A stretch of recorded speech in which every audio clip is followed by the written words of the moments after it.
tal? Mi nombre es Jocelyn, bienvenidos a este canal. Hoy es la clase número 4 del curso de pastelería y repostería para principiantes.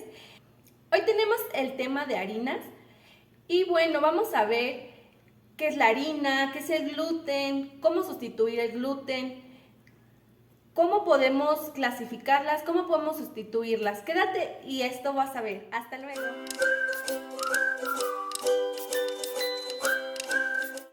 La harina es la más importante en la repostería, ya que con esta le va a dar estructura a nuestros pasteles. Es como en la construcción, esta va a ser nuestro ladrillo. Para las galletas, para los muffins, para los cupcakes, para todo, esta es la que le va a dar la estructura firme que necesitamos en nuestro pastel. Se obtiene de la molienda de varios alimentos, en los que tienen almidón, leguminosas, cereales y demás. Y con esta obtenemos lo que se llama harina. Tiene dos proteínas esenciales. La gliadina, que es la que le va a dar la viscosidad y la extensibilidad que necesitamos. Y la otra es la glutamina. Esta le va a proveer esa elasticidad que requerimos para el pastel. Ahí viene incluido el gluten. El gluten es el que le va a dar esta estructura. El gluten es una proteína, la cual nos va a ayudar a que esté más extensible, el que esté más firme, que esté más esponjoso, es el que le va a dar el volumen al bizcocho o al pan. Pero el gluten puede ser dañino para ciertas personas porque tienen esta enfermedad que se llama celíaca. Es una enfermedad que daña el intestino delgado, el cual tiene unas vellosidades. Esas vellosidades tienen la función de absorber nuestros nutrientes al cuerpo. Cuando entra en contacto con el gluten, las vellosidades dejan de absorber los nutrientes y por eso les pueden causar mucho daño a ciertas personas. No porque tú comas harina o porque comas el gluten te va a salir esta enfermedad. Eso no funciona así. Tú puedes comer sin problemas harina, sin ningún tema, si no tienes esa enfermedad. Ten en cuenta también que cuando vayas a preparar alimentos para personas, es importante que no hayas tenido en contacto nada de harina, nada que tenga gluten, porque con solo el contacto que pueda tener un cuchillo, por ejemplo, y lo contamines tu mezcla, les puede hacer daño. Es importante tener sumamente cuidado a la hora de preparar para personas que tienen esta enfermedad. Hay que ser empáticos y debemos tener mucho cuidado para cuidar a estas personas. Vamos a ver la clasificación de las harinas según su molienda y su cernido. El trigo duro o trigo entero es el que se van a derivar la harina integral, la harina todo uso y también el salvado. Esta tiene fibra, minerales y vitaminas. Es la más completa, esta la vamos a usar en panadería. Luego seguiría el salvado. El salvado es la cáscara del trigo, pero molida. La ocupamos mucho para pastelería y repostería.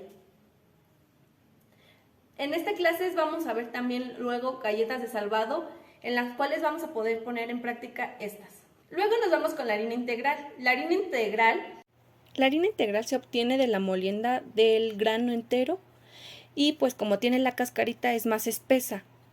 Esta nos va a dar mucha fibra y nos va a dar que es espesa y que hay que tener cuidado a la hora de preparar porque tiene otro tipo de consistencia. Esta nos puede servir mucho para personas que tengan problemas como de estreñimiento o personas mayores. Esta es perfecta para emplearse ya que tiene bastante contenido de fibra. La harina todo uso. La harina todo uso es la molienda del puro grano de trigo. Se le quita la cáscara de salvado, no es como la harina integral. Y de esta se obtiene la harina todo uso, pero para darle su forma blanca tiene que ser sometida a un proceso de blanqueamiento donde se le retiran todos los nutrientes. Esta es la que menos nutrientes va a tener de todas las harinas. También hay otras harinas especializadas que son especiales para pan o para pastel o para panqués. Entonces, estas se clasifican por la proteína que tienen adentro. La harina para pastel. Esta tiene de 7 a 8% de proteína. Esto es muy bueno ya que nosotros para los bizcochos y para los pasteles necesitamos muy poca proteína. Luego tenemos la de harina para masas. Esta es de 8 a 9% de proteína. Sirve para hacer galletas, tartas y hojaldre. La harina para pan tiene de 11 a 13% de proteína, lo cual nos va a beneficiar mucho porque lo que queremos en el pan es desarrollar el gluten para que crezca mejor. La harina de fuerza es para pan. Con esta vamos a hacer fermentados, panes. Es una masa elástica y extensible. Esta es 000, eso significa que tiene más proteína. Entre menos ceros tenga, es menos proteína. Y ya por último, la harina floja se le conoce como para pasteles, para galletas, para cierto tipo de biscuits.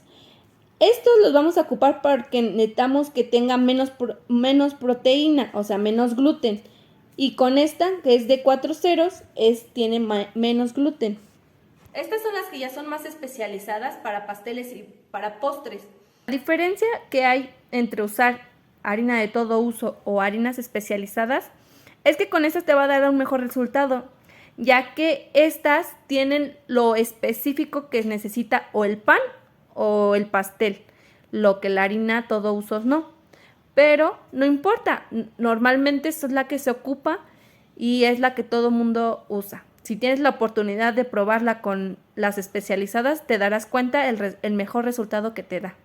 ¿Cómo podemos sustituir la harina para que las personas que tengan enfermedad celíaca? Puedes sustituir con las siguientes harinas, ya que con estas no tienen gluten, son libres de gluten y podemos ocuparlas para no dañar a las personas. La harina de maíz, la harina de tapioca, la harina de arroz, la harina de amaranto, la harina de garbanzo, la harina de quinoa, la harina de soya, la harina de centeno, la harina de maíz amarillo, la harina de cebada, la harina de avena, y ya hay diferentes. Estos son algunos de los que yo te puedo dar. Estos los encuentras en el súper, solo que hay que verificar una cosa. A veces con estos cereales los muelen donde muelen el trigo. Por eso es importante leer en la etiqueta. Normalmente cuando pasa eso, ahí dice en la etiqueta específicamente que fue molida en el mismo lugar. Acuérdense que se puede contaminar y esto les puede hacer daño a las personas célicas. No porque hayas sustituido y no leíste la etiqueta y sustituiste con esta harina, puede ser que les haga daño. Entonces hay que checar y tener mucho ojo a la hora de comprar estas harinas, pero las puedes sustituir sin ningún problema con estas. Es todo por el día de hoy. Gracias por compartir este momento conmigo. Gracias por estar en este canal. Si te gustó aquí, suscríbete, comparte. Nos vemos en la siguiente clase, que es Leudantes. Yo soy Jocelyn. Hasta pronto. Si tienes alguna duda, no dudes en escribirla aquí abajo. Yo te la voy a responder.